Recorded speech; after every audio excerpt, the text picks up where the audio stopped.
Good morning, everybody.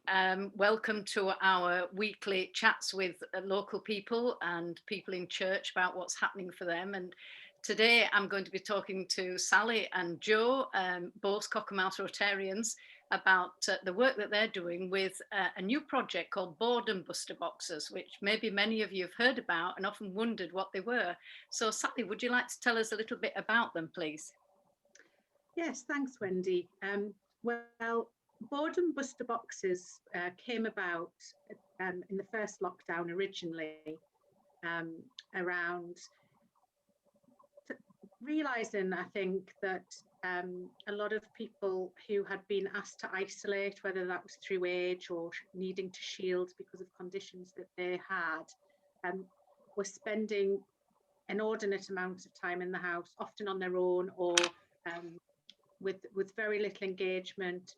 And it just through talking to various older people predominantly, we realised that one of the key priorities was to help people engage in something positive, because a lot of agencies and organisations were looking at kind of the medical needs or the food needs, the primary needs, but actually people were really struggling with their mental well-being through not having anything to do or being on their own for long periods of time. So I work for an organisation that funds local community groups and organisations and charities, and this was apparent across communities, and ended up having a conversation with various people that resulted in this idea of Boredom Buster Boxes, where we would ask for donations primarily. That's how it started, from Rotarians and other friendly charitable organisations in Cockermouth and our local community. We'd gather them up and then we'd redistribute them back out to those people who were on their own, or as I say, shielding. And basically we got a load of donations, got lots of books, lots of magazines. But then I thought, we probably really need some other things as well, because we want to make it something people want to receive. So we at Rotary used some of our charitable funds, and we've supplemented those donations with activities that we know people love and want. And the way that we know what people want is that we work with other partner organisations to refer people to the project. So we're delivering the boxes to people who have been identified by, organisations that do have primary contact with them. And what they do is that they tell us the person, but we also ask them to tell us a little bit about the person and what they're interested in, what their hobbies are, what they like reading, what they don't like doing. So we make the box up specifically for that person, and that makes a real difference, I think.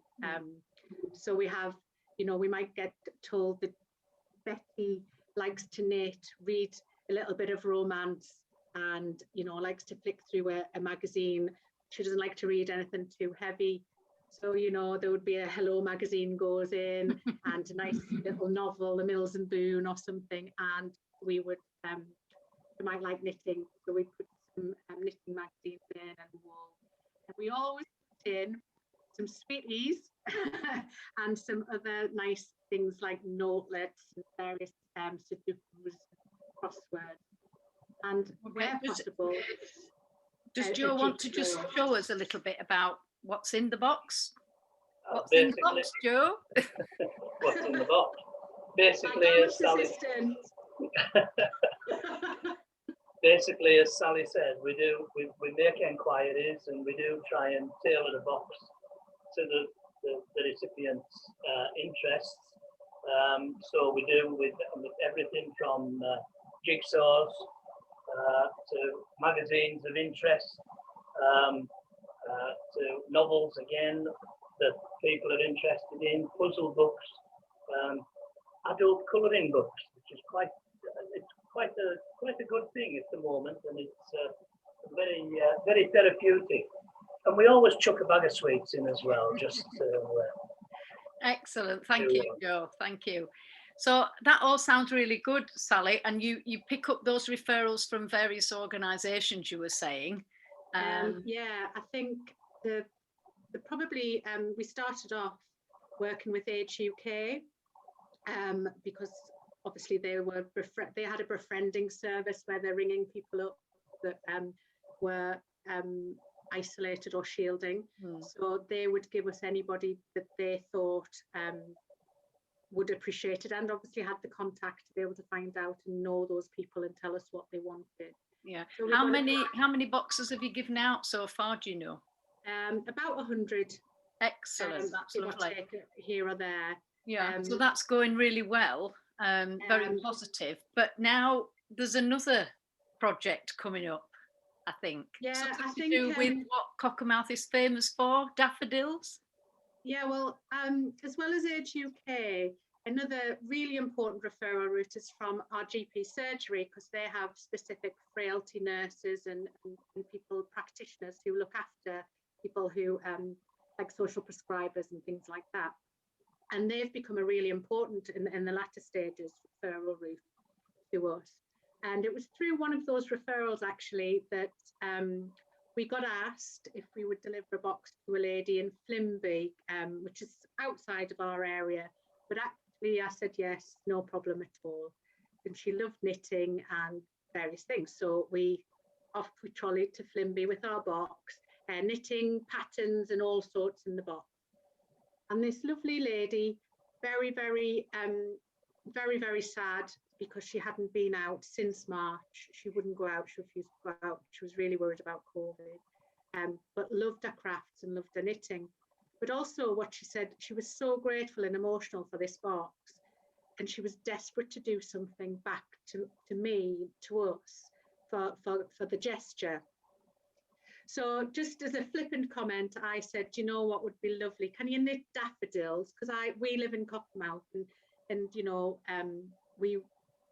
you could actually just start knitting some daffodils, and I'll put them up around town, and that'll make everybody feel much better. And said, I'd love to. So she wanted to thrust money at me at first, but then the daffodils became the focus. So that's good. So there we began thinking about how positive that was with that lady, and what a positive exchange it was. And then I got to thinking, actually, I don't think she's alone. I think there's people who would really like to do something that had value, that, you know, the town would benefit from, and that they felt useful, but also made them feel joyous and happy.